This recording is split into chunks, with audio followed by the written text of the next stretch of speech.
Hello friends, आज हम बात करेंगे एक्सटेंशन एजुकेशन का एक ज़बरदस्त टॉपिक कम्युनिकेशन। कम्युनिकेशन के बारे में हम फुल एक्सप्लेन करेंगे कि कम्युनिकेशन क्या होता है, उसका कॉन्सेप्ट क्या होता है, उसका मीनिंग क्या होता है, उसका डिफिनेशन किस बेस के थ्रू दिया जा सकता है और कम्युनिकेशन में कौन कौन से इम्पॉर्टेंट एलिमेंट होते हैं, उनका क्या प्रोसेस होता है। सब बहुत ही सिंपल वे में स्ट्रक्चर्स के माध्यम से शो करेंगे, जिससे आपको इजीली वे में समझ में आ जाएगा। तो आई होप वीडियो को हम स्टार्ट करते हैं। तो देखिए,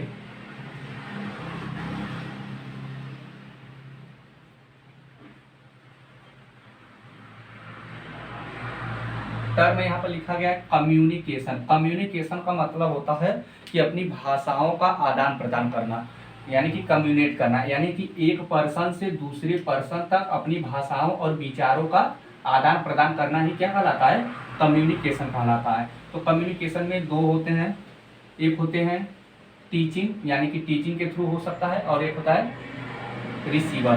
कम्युनिकेशन की घटना तभी हो सकती है जब किसी टीचर यानी प्रशिक्षक के द्वारा दिया गया स्टेटमेंट वह रिसीवर रिसीव कर रहा है। यानी कि मेरे द्वारा सपोज दैट मान लीजिए हम आपको पढ़ा रहे हैं, तो मेरे द्वारा पढ़ाया गया हर एक पॉइंट यदि आपको समझ में आ रहा है तो वह कम्युनिकेशन की घटना हुई। यदि मेरे द्वारा बताया गया कोई भी चीज़ आपको समझ में नहीं आ रहा है, हम कितना भी बेहतरीन तरीके से आपको समझाएं और मेरे द्वारा समझाया गया कोई भी स्टेटमेंट आपको समझ में नहीं आ रहा है, तो वह कम्युनिकेशन की घटना नहीं हो सकती है। कम्युनिकेशन का मतलब होता है कि अपने भाव और विचारों को एक दूसरे के प्रति प्रस्तुत करना, जिससे वह आपके भाव और विचारों को अच्छी तरीके से समझ सके, वही कम्युनिकेशन होता है। ठीक है, तो अब हम साइंटिफिकली रूप में डिफिनेशन के रूप में हम बात करेंगे अब।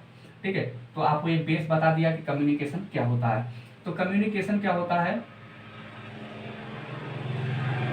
Learning and teaching teaching process होता है। ठीक है, प्रोसेस यानी कि कम्युनिकेशन क्या होता है, लर्निंग एंड टीचिंग की एक प्रक्रिया होती है। ठीक है, प्रोसेस होता है जिसमें क्या होता है कि कोई भी चीज को, जैसे सपोज मैं आपको सिखा रहा हूँ तो आप सीख रहे हैं यानी कि लर्न कर रहे हैं, और मेरे द्वारा टीचिंग कराया जा रहा है, यानी कि इसमें क्या हुआ, किसी टीचर्स के द्वारा आपको कुछ सिखाया गया। तो यानी कि टीचर्स क्या किए, अपने भाव और विचारों को आपके सामने प्रस्तुत किए, जिससे टीचर्स के भाव और विचारों को आप अच्छी तरीके से समझ गए। तो वह ही घटना क्या कहलाता है, कम्युनिकेशन प्रक्रिया कहलाता है। तो एक सिंपल वे में फर्स्ट यदि स्टेटमेंट कहें तो learning and teaching process of communication,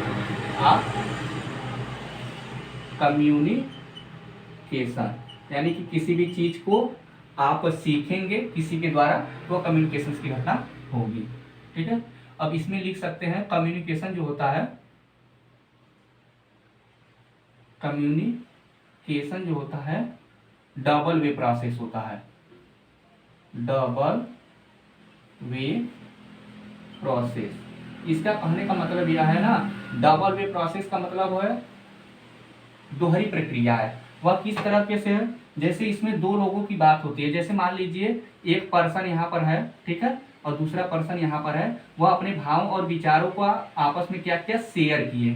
क्या किए, शेयर किए। तो वह क्या हुआ कि वह उनके भाव और विचारों को समझ सके, तो वह क्या हुआ, कम्युनिकेशन की घटना हुई।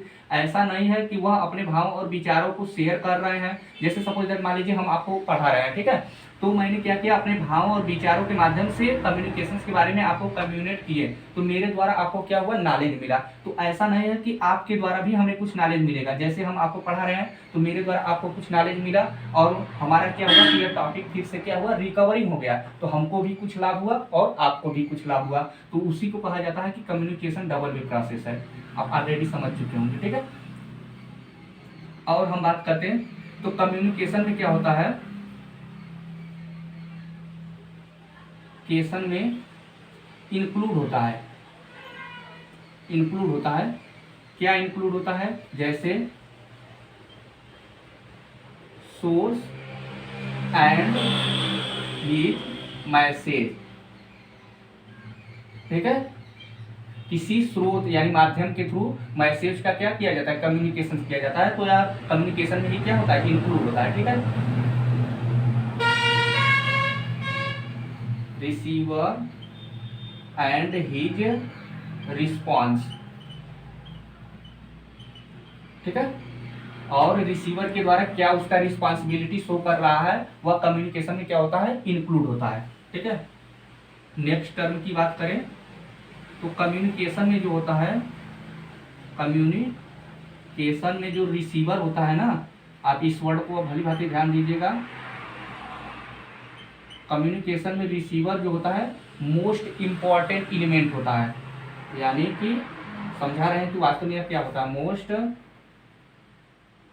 इंपॉर्टेंट एलिमेंट होता है। ठीक है, एलिमेंट, इसका कहने का मतलब है कि रिसीवर जो होता है वही कम्युनिकेशन का सबसे मोस्ट इंपॉर्टेंट एलिमेंट होता है, क्योंकि कम्युनिकेशन की घटना कि जितने भी एलिमेंट होते हैं वो सभी रिसीवर पर कार्य करते हैं। जैसे सपोज दैट यदि हम एग्जांपल के माध्यम से शो करें तो आपको मैं पढ़ा रहा हूं तो मैं अपनी तरफ से प्रयत्न करूंगा कि आप मेरे हर एक टर्म को क्या करें, रिसीव करें, यानी अचीव करें, यानी प्राप्त करें, यानी गेन करें, ताकि मेरे द्वारा जो भी आपको चीज बताया जा रहा है आपको आसानी से समझ में आ जाए। यदि सपोज दैट मान लीजिए आपको हम कम्युनिकेशन प्रोसेस पढ़ा रहे हैं और आपको कम्युनिकेशन आ ही नहीं रहा है, तो मेरा मेन टारगेट क्या होगा कि आपको समझाना है। तो यही कह रहा है कि जो रिसीवर यानी आप रिसीव करने वाले हैं, तो यही कम्युनिकेशन का सबसे मोस्ट इंपॉर्टेंट एलिमेंट होता है। यानी रिसीवर आपकी बातों को रिसीव नहीं कर पाया तो सपोज दैट मान लीजिए कि आपका कम्युनिकेशन नहीं हो पाया। ठीक है,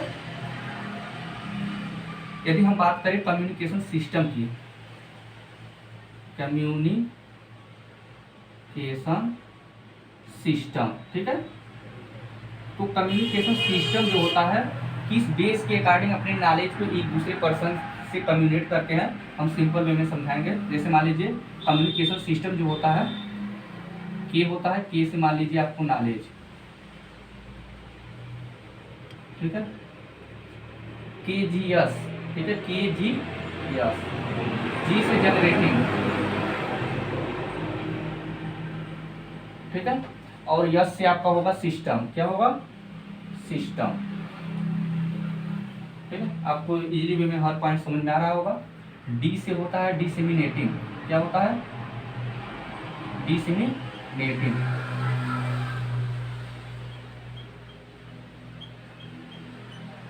सी से होता है कंज्यूमिंग, ठीक है। तो देखिए कम्युनिकेशन सिस्टम क्या होता है, कोई भी नॉलेज होता है उसका जनरेटिंग होता है, एक सिस्टम के थ्रू क्या होता है उसका डिसेमिनेटिंग और कंज्यूमिंग होता है। तो कम्युनिकेशन सिस्टम आपको यही याद होना चाहिए, के जी एस डी सी। अब शार्टनेस में के से नॉलेज, जी से जनरेटिंग, एस से सिस्टम, डी से डिसेमिनेटिंग, सी से कंज्यूमिंग। तो इसका एक स्ट्रक्चर्स बन जाता है, हम स्ट्रक्चर्स के थ्रू आपको समझाएंगे। पहले हम लेंगे के जी एस लेंगे, ठीक है, तो आपका हो जाएगा के जी एस, ठीक है। यस जो होता है सिस्टम हर में लिया जाएगा। मान लीजिए के जी एस तो ले लिए, अब क्या लेंगे, जी की बारी खत्म, अब जी को नहीं लेंगे, ठीक है, एक एक बार सब लिया जाएगा और यस जो होगा हर में आएगा। तो के जी एस एक स्टेप बना। अब सेकेंड स्टेप हम बनाएंगे के डी यस, क्योंकि जी ले लिए हैं, तो आपका हो जाएगा के डी यस। अब मान लीजिए के डी यस भी हो गया, डी भी हो गया है, जी भी हो गया, बचा क्या, सी। तो एक लेंगे के सी यस, के सी यस, ठीक है। अब इसका मतलब यह होगा कि जो केसीएस है, नॉलेज जो होता है एक सिस्टम के थ्रू कंज्यूमर तक पहुंचाया जाएगा, ठीक है। और ये क्या होगा, ऐसे, ठीक है, यहाँ से ऐसे हो जाएगा और यहाँ से ऐसे। तो आप एक स्ट्रक्चर के माध्यम से कम्युनिकेशन सिस्टम को इस तरह भी शो कर सकते हैं, ठीक है, तो आप आसानी से समझ चुके होंगे। अब मान लीजिए कम्युनिकेशन सिस्टम हो गया, एक होता है के एलिमेंट, ठीक है, के एलिमेंट। अब कम्युनिकेशन सिस्टम समझ चुके होंगे। जो केजीएस होता है यानी कि नॉलेज जो होता है वो जनरेटिंग सिस्टम्स के थ्रू जब प्रोवाइड किया जाता है, तो ये जो होता है यूनिवर्सिटीज में, ठीक है, यूनिवर्सिटीज में और किसी भी नेचुरल मतलब नेशनल ऑर्गेनाइजेशंस के थ्रू जो केजीएस और केडीएस नॉलेज होता है कम्युनिकेशन फॉलो करता है। और जो केसीएस होता है ना, यानी कि के से नॉलेज सिस्टम के थ्रू कंज्यूमर तक यानी कि फार्मर तक प्रोवाइड किया जाता है। यानी कि जो केसीएस की घटना होती है वह कम्युनिकेट करता है एक फार्मर को, ठीक है, तो उसके थ्रू आप समझ चुके होंगे। अब के एलिमेंट के अंतर्गत यदि हम बात करें,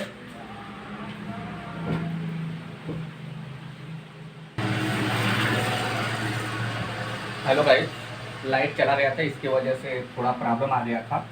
तो अब हम बात कर लेते हैं कम्युनिकेशन के एलिमेंट क्या होते हैं, कम्युनिकेशन के मुख्य कौन कौन से तत्व होते हैं। ठीक है, तो इसमें हम बात करेंगे पहले, ठीक है, सेंडर, सेंडर होते हैं, ठीक है, मैसेज हो सकता है, ठीक है, और यदि हम बात करें मैसेज हो सकता है, मैसेज का क्या होता है, ट्रीटमेंट होता है,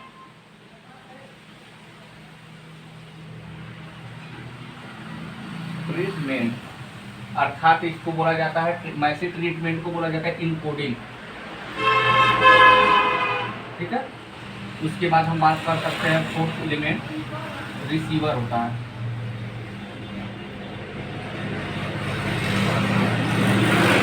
फोर्थ एलिमेंट हम बात कर सकते हैं कम्युनिकेशन चैनल। ठीक है,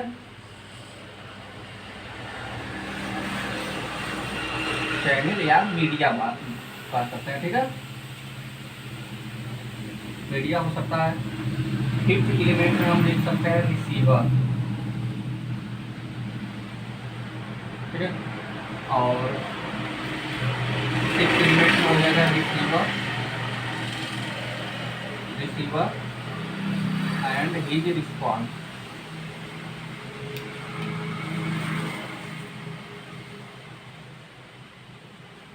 ठीक है,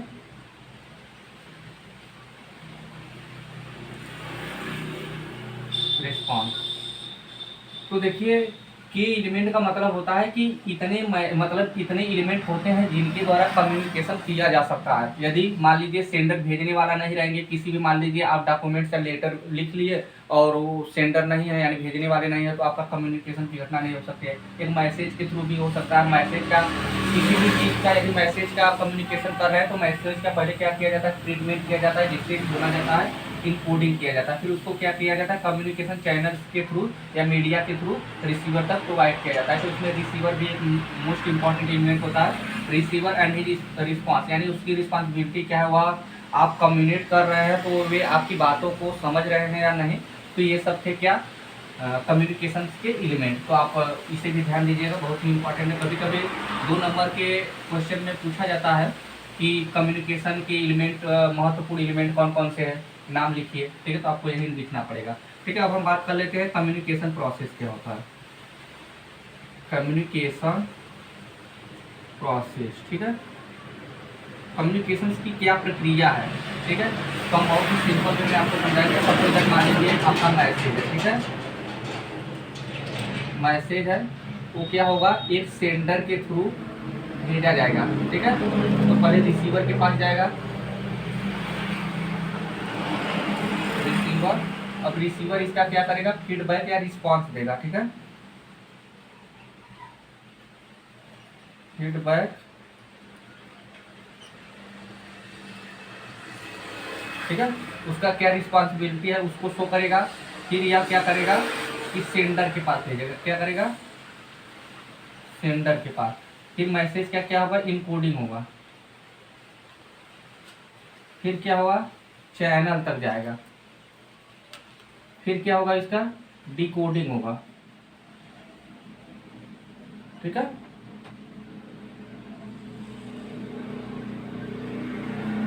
ठीक है, यानी कि आपको कम्युनिकेशन प्रोसेस में बस एक सिंबल समझना है, हम आपको ऑलरेडी समझा दे रहे हैं। पहले क्या होगा, मैसेज होगा। अब मैसेज कहाँ जाएगा, देखिए इसका सिंबल रिसीवर के पास, रिसीवर इसका फीडबैक देगा। ठीक है, अब इसका फीडबैक देगा, फिर सेंडर तक जाएगा। सेंडर क्या करेगा कि जो भी मैसेज रहेगा उसका इनकोडिंग करेगा, मैसेज का ट्रीटमेंट करेगा।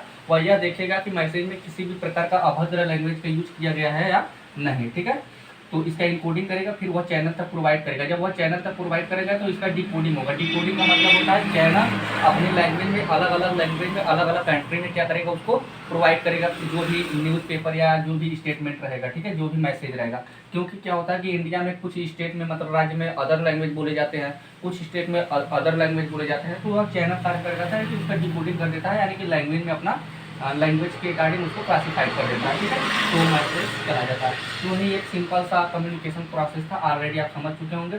तो मैंने बताया कि कम्युनिकेशन में आपको क्या समझना है, कम्युनिकेशन की डिफिनेशन यहाँ से बहुत ही लॉन्ग क्वेश्चन के रूप में पूछा जाता है कि communication meaning and concept of communication and communication process. तो कम्युनिकेशन प्रोसेस को आपको ऐसे ही शो कर देना है फिगर के माध्यम से, क्योंकि एग्जामिनर को जब ऐसे आप फिगर के माध्यम से शो करेंगे तो एग्जामिनर सेटिस्फाइड हो जाते हैं, ताकि वे जान जाते हैं कि स्टूडेंट जो है वो ऑलरेडी इस टॉपिक के बारे में अच्छे से समझ रहे हैं। ठीक है, तो ऑलरेडी आपको ये वीडियो पसंद होगा।